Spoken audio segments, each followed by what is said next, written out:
எங்கேருந்து ஸ்டார்ட் பண்ணுறதுனே சுத்தமாக தெரியல. ஃபுல்லாக அவ்வளோ கோவம், அவ்வளோ வலிக்குது, பைத்தியம் பிடிச்ச மாதிரி இருக்கு.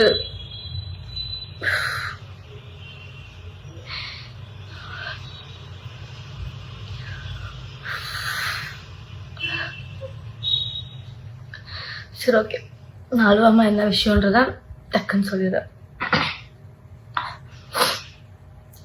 நான் ஆதின்னு ஒருத்தனை லவ் பண்ணேன், மேரேஜ் பண்ணேன். மேரேஜ்னா ப்ராப்பர் மேரேஜ் கிடையாது, ரெஜிஸ்டர் மேரேஜ் பண்ணேன். எல்லாரையும் கூப்பிட்டு வச்சுட்டு அப்படிலாம் நான் பண்ணல. நான் வீட்டை விட்டு வந்துட்டேன். அவனுக்காக என் ஃபேமிலி, ஃப்ரெண்ட்ஸு, அப்பா, அம்மா, தம்பி எல்லாருமே விட்டுட்டு நான் போயிட்டேன். அவன் ஒரே ஒரு ஆளை நம்பி நான் போயிட்டேன். அது போகிறதுக்கு முன்னாடியே சார் வந்துட்டு நல்லா அது இதுன்னு பேசினாரு. பிஸ்னஸ் பண்ண போகிறேன், அதை பண்ண போகிறேன்னாரு. நான் அவனை ரொம்ப நம்பிட்டேன். ஐயோ, லவ் பண்ணுற பையன், இனிமே இவன் மட்டும்தான், நம்ம லைஃப்பில் வேறு யாரும் வரக்கூடாது, இவன் தான் அப்படின்ட்டு இருந்தேன். அப்போது அவன் பேசுனதெல்லாம் நம்பி அவன் இது ஆயிடுச்சு, லாஸ் ஆயிடுச்சு அப்படின்னு அடிக்கடி சோகமாக உட்காருவான். நான் பைத்தியக்காரி மாதிரி நான் போட்டிருந்தது எல்லாத்தையும் எடுத்துகிட்டு போய் கொடுத்துட்டேன் அவனுக்கு. செயினு, கம்பல், நான் போட்டிருந்த ரிங்கு, காலேஜ் படிக்கும் போது எல்லாமே எடுத்துகிட்டு போய் கொடுத்துட்டேன். எல்லாம் எடுத்துகிட்டு போய் கொடுத்துட்டு சார் வந்துட்டு அப்போவே அந்த கேமிங் அது இதுன்னு சொல்லி போட்டிருக்காரு. எனக்கு அது தெரியாது. வீட்டில் ஒன்றொன்னா நான் ஒன்றொன்றுத்துக்கும் காணாமல் போனதுக்கு சாக்கு சொல்லிகிட்டே இருந்தேன். ஒரு கட்டத்தில் தெரிஞ்சு போச்சு. வீட்டில் தெரிஞ்சு அவனை கூப்பிட்டு திட்டி அடித்து நல்லா பயங்கர அடி வாங்கினான் அவனுக்காக. வீட்டில் அடித்து எல்லாம் பண்ணாங்க. பார்த்தா எடுத்துகிட்டு போய் எல்லாத்தையும் விற்றுட்ருக்கேன் அப்படின்னு சொல்கிறான் என்கிட்டயே. நீ மற்றவங்க கிட்ட போய் சொல்லு நடிடா, நான் உன்னை நம்பி தான் நான் கொடுத்தேன், எனக்கே தெரியாமல் அது எப்படி பண்ணேன்னு சொல்லி கேட்டு அது ஒரு பெரிய பிரச்சனை போச்சு. நான் அப்போ காலேஜ் ஃபஸ்ட் இயர் படிச்சுட்டு இருந்தேன். வீட்டில் தெரிஞ்சு போய் இப்படி உன்கிட்டயே நகை வாங்கிட்டு இப்படிலாம் பண்ணிட்டு இருக்க அந்த பையன் கரெக்டான பையன் கிடையாதுன்னா அவ்வளோ சொன்னாங்க, அவ்வளோ அடிச்சாங்க, திட்டினாங்க. கேட்கல, யார் பேசுமே கேட்கல. நாங்கள் இல்லை அவனா அப்படின்ட்டு இருந்தேன். அப்புறம் நம்மளை வந்து பிரிச்சிருவாங்க, நம்ம ஒரு சைன் போட்டுட்டா நம்மளை யாருமே வந்து பிரிக்க முடியாது அப்படின்னு சொன்னான். எனக்கு அப்போ 21 தான் ஏஜ். அப்போ நான் ரொம்ப பெரிய தப்பு பண்ணிட்டேன் என் லைஃப்ல. இப்போ வரைக்கும் ஒரு செகண்டும் நான் அதை நினைச்சு ரொம்ப ஃபீல் பண்றேன். அன்னைக்கு நைட்டு நான் அந்த டிசிஷன் எடுக்காம இருந்திருக்கலான்னு சொல்லிட்டு போயிட்டேன். நான் போனா அவங்க வீட்லயுமே வந்து சேர்த்துக்கல. ஃபுல்லா அவனோட அங்க இங்கன்னு கோவில், சாப்பிடாம தூங்காம ட்ரெஸ் மாத்தாம ஃபுல்லா சுத்திட்டு நான் அந்த ட்ரெஸ்ஸோடவே நான் இருந்திருக்கேன். அப்புறம் அவங்க வீட்டில் ஒரு கட்டத்தில் வந்துட்டு சரி ஓகே அப்படின்னு சொல்லிட்டாங்க. போயிட்டு என்னால் அங்கே இருக்க முடியல. ஏன்னா இவன் வேலைக்கு போகல, நான் அவங்க வீட்டில் இருக்கேன். அவங்க வீட்டில் இருக்கவங்க அவங்க வேலைக்கு போயிட்டு வந்துட்டு எங்களுக்கு சாப்பாடு போட்டுட்டு இருக்காங்க. எனக்கு அது பிடிக்கல. நம்ம போகலாம், நம்மளை பார்த்துக்கலான்னு சொல்லிட்டு நான் கூட்டிகிட்டு வந்துட்டேன் சென்னைக்கு. வா, நம்ம போகலாம், நம்ம வேலை பார்த்துக்கலாம் அப்படின்னு சொல்லிட்டு. அதுக்கு முன்னாடியே நான் ஸ்கூல் காலேஜ், நான் 10th படிக்கும் போதுலேருந்து மாடலிங்கு, ஷார்ட் ஃபிலிம்னு 10th படிக்கும் போதுலேருந்து நான் எல்லாமே பண்ணியிருக்கேன். நான் 10th +1 படிக்கும் போது வெப் சீரிஸ் பண்ணியிருக்கேன். அப்பத்துலேருந்தே எனக்கு இதுதான் நம்ம பண்ண போகிறோம் அப்படின்றது மைண்டில் இருந்துச்சு. காலேஜ் படிக்கும் போது நிறைய ஆப்பர்ச்சுனிட்டிஸ் வந்துச்சு. ஆனால் அம்மா வந்துட்டு இப்போதைக்கு நீ பண்ணாத, டிகிரி முடின்னு சொன்னதுனால நான் எதுவுமே பண்ணவே இல்லை. அப்போ வந்ததுக்கு அப்புறமா தான் இந்த மாதிரி சீரியல் சான்ஸ் கிடச்சிது. சீரியல் பண்ணேன், நைட்டு பகல்னு. சின்ன மருமகளுக்காக நான் அவ்வளோ கஷ்டப்பட்டிருக்கேன். நான் என்னோட எஃபர்ட் ஃபுல்லாக போட்டு நான் வந்துட்டு அதில் ஏதோ அது எனக்கு தெரியாததெல்லாம் தெரிஞ்சுக்கிட்டு நடிக்க தெரியல, அது இதுன்னு வந்துச்சு. கான்ட்ரவர்சி எல்லாத்தையும் தாண்டி இப்போ ஏதோ சின்ன மருமகள்ன்ற ஒரு நல்ல சீரியல்ல நான் இருக்கேன். அது பிகினிங் ஸ்டேஜ்லேருந்தே இவன் கூட இருக்கான். ஆனால் இவன் எதுவுமே பண்ணல. நான் மட்டும்தான் வீட்டில் வேலைக்கு போயிட்டு இருந்தேன். எங்ககிட்ட ஒன்றுமே கிடையாது. கொஞ்சம் கொஞ்சமா வீடுன்னு போய் எல்லாமே ஒரு பொருளா வாங்கி ஒரு ப்ராப்பர் வீடா எல்லாமே அப்படி ஃபுல்லாவே ரெடி பண்ணது எல்லாமே நான் ஒருத்தி வேலைக்கு போனதுனால மட்டும்தான். நான் நைட்டு பகல்னு கஷ்டப்பட்டு அந்த காசெல்லாம் நான் உனக்கு தான் செலவழிச்சிருக்கேன். ஏன்னா நீ எனக்கு வேணும், உனக்காகன்னு இந்த 2.5 வருஷம் நான் சீரியல் போனதை ஃபுல்லா நான் உனக்கு தான் கொடுத்துருக்கேன். அது நான் ஒரு நாள் கூட நான் ஏண்டா அப்படின்னு நான் சொல்லி நினைச்சதே இல்லை. நான் உனக்கு அவ்வளவு உண்மையா இருந்தேன். அதுவும் போனதுக்கு அப்புறமா தான் இந்த மாதிரி கேஸ் இருக்குன்னு சொல்லி சொன்னேன். சரி ஓகே, ஃபியூச்சர்ல அது நமக்கு பிரச்சனை இருக்கக்கூடாதுன்னு நான் தான் அந்த கேஸை வந்துட்டு திருப்பி இது பண்ணி சரி பண்ணணும்னு சொல்லி அந்த கேஸ்க்காக எவ்வளவு கடன் வாங்கி எவ்வளவு கொடுத்துருப்பேன். இப்ப வரைக்கும் நான் அந்த கடனை கட்டிக்கிட்டு இருக்கேன்டா. ஆனா அசல்ட்டா நீ வந்து பேசிட்டு போற, எனக்கு புரிய மாட்டேங்குது. நீ என்ன தைரியத்துலடா சுத்திக்கிட்டு இருக்க? கொஞ்சம் கூட ஒரு கில்ட் ஃபீல் இல்ல, ஒரு போயிட்டோன்ற வருத்தம் இல்ல. எனக்கு மட்டும் நீ நேர்ல கிடைச்சன்னு வச்சுக்கோ, பெரியவா மாதிரி பேசுறல. கோர்ட்ல பாத்துக்க நீ கோர்ட்டுக்கு வரியா? ஒரு வாட்டி இயரிங்க்கும் கவுன்சிலிங்க்கும் மீடியேஷனுக்குன்னு ஷூட்ல அவ்வளவு சண்டை போட்டு அந்த டேட்டுக்கு நான் பெர்மிஷன் வாங்கி அவ்வளவு தூரம் வெயில்னு பாக்காம ஒரு வாட்டி நான் போய் அங்க போய் லைன்ல போய் நின்று எனக்கு தேவையாடா இதெல்லாம்? உன்னை லவ் பண்ண ஒரு காரணத்துக்காக இப்ப வரைக்கும் கஷ்டப்பட்டுட்டு இருக்கேன்டா நானு. எனக்கு சுத்தமா நிம்மதி நோலை கிடையவே மாட்டேங்குது.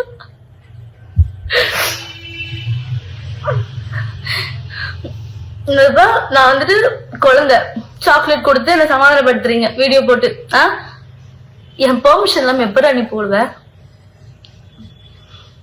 அந்த ஒரு வீடியோ போட்டோ எடுத்தது எல்லாமே நான் தான். நான் உன்னை நம்பிதானே இருந்தேன், நம்பிதானே அந்த போட்டோஸ் எல்லாம் எடுத்தேன். எப்படி என் பெர்மிஷன் இல்லாம உங்ககிட்ட போனும் இல்லாம எப்படி அந்த போட்டோஸ் எல்லாம் எடுத்த? உனக்கு போன்ல எல்லாமே தெரியும். உன்னோட பிரெயினை எந்த மாதிரிலாம் யூஸ் பண்ணணுமோ அதுக்கெல்லாம் யூஸ் பண்ணாம இப்படி சில்லறத்தனமான வேலைக்கெல்லாம் யூஸ் பண்ணி போட்டோஸை ஃபுல்லா எடுத்து அதை ஃபுல்லா போட்டு ஒரு சிம்பத்தி கிரியேட் பண்ணி சேதாவோட புருஷன். நல்லா இருக்குல்ல உனக்கு இந்த டைட்டில்? சீ, வெக்கமா இல்ல உனக்குலாம்? நீ யாரு? உன்னை யாருக்காச்சும் தெரியுமாடா? நீ வேலைக்குன்னு ஒண்ணு போயிருக்கியா? ₹1 அருமை தெரியுமாடா உனக்கு? நீ வேலைக்குன்னு ஒண்ணு போய் கஷ்டம்னா என்னன்றத பார்த்து அந்த ₹1 நீ வந்து பாத்திருந்தீன்னா இன்னைக்கு இப்படி எல்லாம் உட்காந்து பண்ணிட்டு இருக்க மாட்டேன். எவ்வளவு பேரடா ஏமாத்திட்டு இருக்க. அதாவது என்னன்னா, நீ இவ்வளவு பேர் ஏமாத்துன எனக்கு அது தெரிஞ்சிச்சு. நான் அதுல இருந்து வெளியே வந்துட்டேன், டிவோர்ஸ் கேஸ் கொடுக்குற எல்லாம் ஓகேடா. வந்ததுக்கு அப்புறமாவும் திருந்தாம இப்போ வரைக்கும் எவ்வளவு பேர் ஏமாத்திக்கிட்டு இருக்கடா. ஏண்டா ஜூனியர் ஆர்டிஸ்ட் வச்சு பேசுறாங்களா? அதாவது நீ யார வேணாலும் ஏமாத்தலாம், எத்தனை வாட்டி வேணாலும் ஏமாத்து, ஒரு நாள் நீ மாட்டுவேன்னு உனக்கு தெரியாதா? எனக்கு புரிய மாட்டேங்குது நீ என்ன தைரியத்துல சுத்துற. அதுவும் நான் சத்தியமா உங்க அம்மாவெல்லாம் நான் அவ்வளவு நம்பினேன்டா. நான் அவங்கள என் ஃபேமிலி மாதிரி பார்த்தேன்டா. நான் வந்துட்டேன், சரி யாராவது ஒருத்தர் எனக்கு போன் பண்ணி பேசுறீங்களா, இல்ல நீ என்ன சமாதானப்படுத்தணும்னு ஏதாவது ஒரு ஸ்டெப் எடுத்து வச்சியா? உட்காந்துட்டு ஒரு இதுல இன்டர்வியூ கொடுத்துட்டு இருக்க, என்கிட்ட பேசுறா. என்கிட்ட பேசுனியாடா நீ? அப்போ ஏன் நான் எங்க ஷூட்டுக்கு போறேன் என்ன பண்ற உனக்கு தெரியாதா? என்கிட்ட வந்து பேசுனியா நீ? உங்க வீட்டுல இருந்து ஒரு போன் கூட எனக்கு வரலடா. நான் வரும்போது கூட உங்ககிட்ட நான் எங்க வீட்டுக்கு கூட தெரியாம உங்ககிட்ட பேசிட்டு வந்தடா. லாஸ்டா நான் வரும்போது எப்படி உனக்கு இப்படிலாம் பண்ண தோணுது? நீ எல்லாம் மனுஷனே கிடையாதுடா. எக்ஸ் ஒய்ஃப் சொல்லக்கூடாது, ஓ ஒய்ஃப் நானு. டேய் நீ வேணான்னு சொல்றதுன்னா நான் டிவோர்ஸ் வரைக்கும் வந்துட்டு இருக்கேன். என்னாலும் பரவாயில்ல, இது என்ன எக்ஸ்ட்ரீம் போனாலும் பரவாயில்ல, என்னாலும் பரவாயில்லன்னு சொல்லிட்டு நான் இப்போ வரைக்கும் அதுக்காக ஃபைட் பண்ணிக்கிட்டு இருக்கேன்டா. நீ வேணான்னு சொல்லிட்டு நான் ஃபைட் பண்ணிக்கிட்டு இருக்கேன், உனக்கு அது தெரியுதா? எனக்கு நீ வேணாம், எனக்கு உன்ன பிடிக்கல. இப்படி ஒரு கேவலமான ஜென்மம் என் லைஃப் பார்ட்னரா எனக்கு தேவையில்ல. அதுக்கு என்ன கெட்ட பேர் வந்தாலும் பரவாயில்ல, என்ன ஆனாலும் பரவாயில்ல. இது வரைக்கும் நீ பண்ணாதது ஒண்ணும் புதுசா பண்ண போறது இல்ல. உங்ககிட்ட என்ன இருக்கோ, என்ன ப்ரூஃப் இருக்கோ, என்ன நீ பண்ண முடியுமோ பண்ணு, சரியா? எல்லாத்துக்குமே நான் ரெடியா இருக்கேன். ஆனா நீ இப்ப வரைக்கும் திருந்தாம எல்லாரும் இன்னும் ஏமாத்திக்கிட்டு இருக்க பாத்தியா? அதெல்லாம் பார்க்கும் போதெல்லாம் என்னால முடியலடா. ஐயோ கடவுளே. அப்புறம் நீங்க பாக்குறவங்க எல்லாருக்கும் ஒரு விஷயம் சொல்றேன். சார் வந்து இன்டர்வியூல ஒரு கதை ஒண்ணு சொல்லிக்கிட்டு இருக்காரு. அந்த கதையில எது உண்மை எது போயின்னு நான் சொல்றேன். தாமரமா உன்னை கூப்பிட்டு வாப்பா கேம் விளாடலான்னு சொல்லி கூப்பிடுறாங்களா? அவங்களுக்கு ஏதாவது தெரியுமா? போன்ல இன்ஸ்டாகிராம்ல ஏதாவது தெரியுமா? அந்த கேம் அந்த வெப்சைட் அதுக்குள்ள போடணும்னாச்சும் தெரியுமா? ஆனா நீ அதுல கரைச்சு குடிச்ச வேண்டா, உனக்கு எல்லாமே தெரியும். உன்னை நம்பி அவங்க போனை எதுக்கு உங்ககிட்ட குடுக்கறாங்க? உன்னை நம்பி தானே குடுக்கறாங்க. அவங்களுடைய account number, ATM card password எல்லாமே உனக்கு தெரியும். அவங்க இன்ஸ்டாகிராம் ஐடி அதுக்குள்ள ஒரு இதுக்கு என்னென்ன பாஸ்வேர்டு வச்சிருக்காங்க எல்லாமே தெரியும். எல்லாத்தையும் ஈஸியா மாத்திடுவேன். நீ தான் ஒரு 5 நிமிஷம் போனை வாங்கிட்டு எல்லாத்தையும் முடிச்சு விட்டுருவியே. அவங்க வந்து உன்னை கூப்பிட்டு கேம் விளையாடி ஃபர்ஸ்ட் டே அவங்க வின் பண்ணாங்க, செகண்ட் டே நீங்க வின் பண்ணீங்க, அப்புறம் லாஸ் ஆயிடுச்சு. என்னடா என்னடா கதை சொல்ற? யாரும் நல்ல கதை எழுதிட்டு வாடா. ஏண்டா நீ ஒருத்தர் சொல்லாம அவங்களுக்கு தெரியாதுடா எதுவுமே. எனக்கு தெரியும். நான் அவங்க கிட்ட சொல்லியிருக்கேன். இந்த விஷயம் உனக்கு கூட தெரியாது. நான் அவங்க கிட்ட சொல்லியிருக்கேன், முன்னாடியே சொல்லியிருக்கேன். இவன் முன்னாடி அந்த மாதிரி கேம் விளையாடிட்டு இருந்திருக்காமா, அது எனக்கு ஒரு வாட்டி தெரிஞ்சு நான் சண்டை போட்டு அன்னில அதுக்குள்ள போகவே கூடாதுன்னு சொல்லி நான் சொல்லியிருக்கேமா அப்படின்னு நான் அதை பத்தி சொல்லியிருக்கேன். கோவா போனப்போ அந்த விஷயத்த வந்துட்டு வந்து போலாமா பாப்பான்னு கேட்டதுக்கு நான் அவங்கள ஸ்டாப் பண்ணேன். அப்படி இருக்கவங்க வாப்பா வாப்பான்னு சொல்லி உன்னை கூப்பிட்டு போய் வாப்பா வாப்பான்னு கேம் விளையாடினாங்களா? ஆதி போதும் ஆதி, ஸ்டாப் பண்றா. எவ்வளோடா பண்ணிக்கிட்டே இருப்ப நீ? ஒருத்தரோட பாவம் வாங்கிட்டே இருக்கடா, இன்க்ரீஸ் ஆயிட்டே இருக்குடா. இவ்வளவு பேரோட பாவம் இருந்தா நீலாம் வாழவே முடியாதுடா. நீ எவ்வளவு நீ இதுல வர நல்லது பண்ணி அந்த பாவத்தால கழிச்சுக்கிறியா அப்படின்னு அதை சொல்றியாமே. இப்படி பண்ணா நீ இப்படி பண்றது இப்படி பண்ணா சரியாயிடுமாடா? நீ அதுக்கு திருந்தணும்டா, திருந்தணும்டா. நீ ஆனா திருந்தாத ஜென்மமா இருக்கியே. எப்படி நாங்கெல்லாம் வந்துட்டு ஒண்ணு வச்சு ஃபேமஸ் ஆயிட்டு இருக்கோம். ஏண்டா இத்தனை வருஷம் அவங்க பார்க்காதது, இத்தனை வருஷம் அவங்க ஃபேமஸ் ஆகாதது உன்னை வச்சு பேசி ஆளாளுக்கு வியூஸ் ஏத்திக்கிறாங்க, ஃபேமஸ் ஆயிக்கிறாங்களா? சரி, நீ ஒருத்த வரல, அவங்க என்ன பண்ணிருப்பாங்க? நீ சோசியல் மீடியால நீ ஒருத்த வரல, ஸ்வேதா புருஷன்னு சொல்லிட்டு எங்கேயும் போய் நீ சொல்லாம இருந்தா அவங்க என்ன பண்ணிருப்பாங்க? நீ ஒரு ஆளுன்னு உன்னை வச்சு எல்லாரும் சம்பாரிச்சிட்டு இருக்காங்களாடா? ஹரி, சிரிப்பு வராம காமெடி பண்ண, ஓகேவா? பயங்கரமா சிரிப்பு வருது, எல்லாருமே சிரிச்சுக்கிட்டு இருக்காங்க. நீ இனிமே சொல்றதா இருந்தா நல்ல ஸ்டோரி இன்னும் கொஞ்சம் கிரியேட்டிவா யோசிச்சு அப்படி சொல்லுங்க, சரியா? அப்புறம் நிறைய சொல்லணும்னு வந்தேன்டா, நிறைய சொல்லணும்னு வந்தேன்டா, மறந்துட்டேன்டா. இதுக்கு ஒரு பக்கம் கோவமா வருது, என்ன பண்றதுன்னு தெரியலடா. நீ பைத்தியக்காரன் ஆக்கிக்கிட்டு இருக்கடா. ஆனா நீ ஊர்ல இருக்கவங்க எல்லாம் ஏமாத்தல, அவங்க எல்லாம் ஃபேக்கு. மொத்த உலகமே உன்னை வந்துட்டு உன் மேல வந்துட்டு பொய்யான ஒரு விஷயம் சொல்லுது. இதெல்லாம் சரிடா. நான் உன்னை நம்பினல, உனக்காக தானடா நான் இருந்தேன், ஒருத்தருக்காக மட்டும்தான்டா நான் இருந்தேன். என்னையும் ஏமாத்திட்டு தான் இருந்திருக்கேன். உன்னால ஒரு பொண்ணு செத்து போயிருக்காடா, அதுவும் ஃபேக்கு. நீ அவங்களுக்கு நிதி வாங்கி தர, அந்த ஃபேமிலிக்கு. அந்த பொண்ணுகிட்ட என்னடா பேசுன? அந்த பொண்ணு என்னடா சொல்லி பிளாக்மெயில் பண்ண? அந்த பொண்ணு சூசைட் பண்ணிருக்காடா, வீடியோ எடுத்து வச்சு. எப்படிடா உன்னால அதை பத்தி எல்லாம் யோசிக்காம ஜாலியா இருக்க முடியுது? சத்தியமா நீ மனுஷனே கிடையாதுடா. ஆனா உன்னை வந்துட்டு லவ் பண்ணதுக்கு, உனக்காக நான் இவ்வளவு விஷயம் பண்ணதுக்கு நீ எனக்கு ரிட்டர்ன் பண்ற பத்தியா ஒரு விஷயத்த? என்னால முடியல.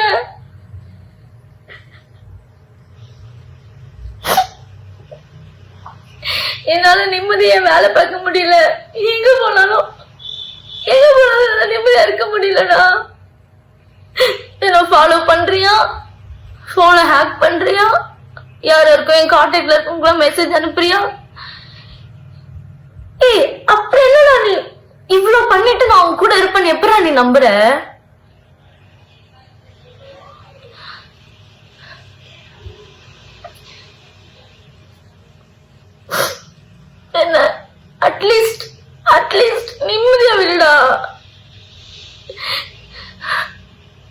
இத பாரு, என்ன ஆனாலும் பரவாயில்ல, நான் இத வேணான்னு டிசைட் பண்ணிட்டு வந்திருக்கேன். நான் உனக்கு குழந்தை கிடையாது. சுத்தி இருக்கவங்க எல்லாரும் சொல்றத சரிங்க சரிங்கன்னு தலையாடிட்டு பண்றதுக்கு. உன் கூட நான் 2 வருஷம் குப்பை கொட்டிருக்கேன்டா. நீ என்ன சுச்சுவேஷனுக்கு என்ன பண்ணுவ ஏது பண்ணுவேன்னு கொஞ்சமாச்சும் எனக்கு தெரியாது? நீ இவ்வளவு போட்டுக்கிட்டு இருக்கிய ஒரு டிராமா, அதுல கொஞ்சமாச்சும் எனக்கு தெரியாதா எது உண்மை எது பொய்யா இருக்கும்னு? என்ன நினைச்சுக்கிட்டு சரிப்பா நீ சொல்ற மாதிரி பிரில்லியன்ட் தான். நானு ஊர்ல இருக்க கதையெல்லாம் நான் வந்து சொல்றதெல்லாம் நம்பிட்டேன்னா, அதனாலதான் இவ்வளவு நாளா என்ன நீ வந்து முட்டாளாக்கிட்டு இருந்திருக்க. ஆனா உன்கிட்ட கெஞ்சி கேட்கிறேன்டா, தயவு செஞ்சு நிம்மதியா விடுற. என்ன இப்படி டார்ச்சர் பண்ணாதடா. நான் எதனா பண்ணணும்னு எனக்கு பயமா இருக்குடா. நீ ஒரு மாதிரி என்ன பண்ற தெரியுமா? சைக்கோ சைக்கோ மாதிரி பண்ற. நீ சிரிச்சுக்கிட்டே ஒரு சைக்கோ பண்ணுவான் தெரியுமா? பண்ண வேண்டிய விஷயத்துல அந்த மாதிரி பண்றடா. நீ பண்றப்ப அவங்க வீட்டுல இருக்கவங்களுக்கும் போகும்டா. ஆனா எல்லாரும் சொல்றாங்க, எல்லாருமே சேர்ந்து ஃபேமிலியோட தான் பண்றீங்க எல்லாம் சொல்றாங்க, நானும் பாக்குறேன். ஆனா அவங்களாம் பாவம்டா, அவங்க வீட்டுல இருக்கவங்களும். ஆனா இப்படி உங்க அம்மா தாண்டா உனக்கு எடுத்து வச்சிருக்கா. உங்க அம்மா தாண்டா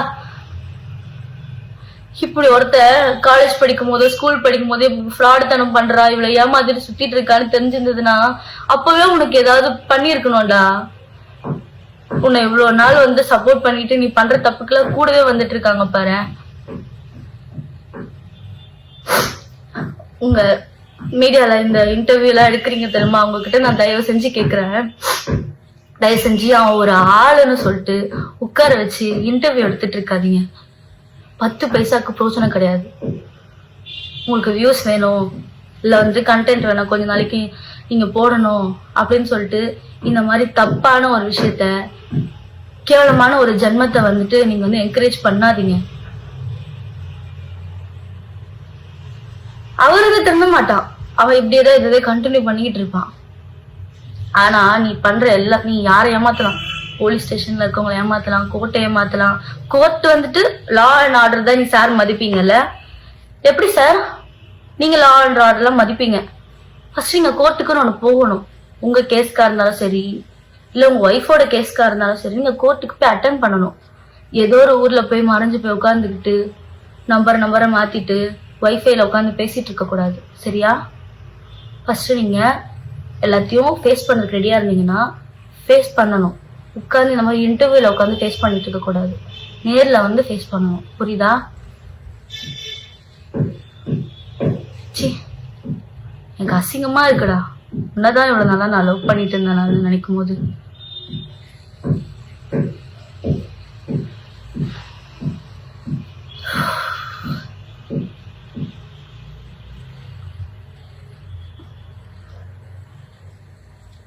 நான் இப்படி ஒரு விஷயத்த பண்ணவே கூடாதுன்னு இருந்தேன். நீ என்ன பேசிட்டு போ, உனக்கா வந்து தெரியும் நம்ம பண்ணிட்டே இருக்கோம், தப்பு பண்ணிட்டே இருக்கோம்னு சொல்லி என்னைக்காச்சும் ஸ்டாப் பண்ணுவ, நிப்பாட்டுவ, திருந்துவ அப்படின்னு நினைச்சிட்டு இருந்தேன். என்ன திருந்தவே மாட்டேன். அதனாலதான் இன்னைக்கு நானே ஓகே, நீ என்னடா சொல்றது, நானே சொல்றேன்னு சொல்றேன், என்ன வேணாலும் பண்ணிக்கோ, சரியா? ஆனா நான் உன்னால ரொம்பவே மென்டலி அஃபெக்ட் ஆயிருக்கேன். நீ மென்டலா கிட்ட இருக்காடா என்ன? உன்னால பைத்தியம் பிடிக்குதுடா எனக்கு. நான் நல்லா தூங்கி எத்தனை நாளாச்சு தெரியுமாடா உனக்கு? நான் சரியா சாப்பிட மாட்டேங்கிறேன், தூங்க மாட்டேங்கிறேன், வெயிட் போட்டுட்டு போகுது நான் சரியா சாப்பிடாம. என்னால ஃபுல் ஃபோக்கஸ்டா ஒரு வேலையை பண்ண முடிய மாட்டேங்குதுடா. நீதான் மனுஷனா இருந்தா உனக்கு தெரியும் ஆப்போசிட்ல இருக்கவங்க ஃபீலிங்ஸ் எப்படி இருக்கும், அவங்க ஃபீலிங்ஸ மதிக்கணும்னு உனக்கு தெரியும். நீலாம் மனுஷனே கிடையாதுடா. உனக்கு சாப்பாடு போட்டவங்களையும் நீ பேசுவ. ஏண்டா வாய்க்கு சம பேசுறிய எல்லார பத்தியும். தாமரமா இன்னைக்கு அவங்க என்ன வேணாலும் பேசிட்டு போட்டேன்டா, உன்னை பத்தி தப்பா கூட சொல்லிட்டு போட்டோம். உனக்கு மனசாட்சின்னு ஒண்ணு இருக்கும்ல. அவங்க எத்தனை நாள் நமக்கு யாருமே இல்லாதப்போ அவங்க கூட நின்று இருக்காங்க, நமக்கு சாப்பாடு போட்டிருக்காங்க. அதெல்லாம் உனக்கு அவங்கள பத்தி பேசும்போது வாயில வரும்போது ஒரு வாட்டி கூட உனக்கு தோணாதாடா?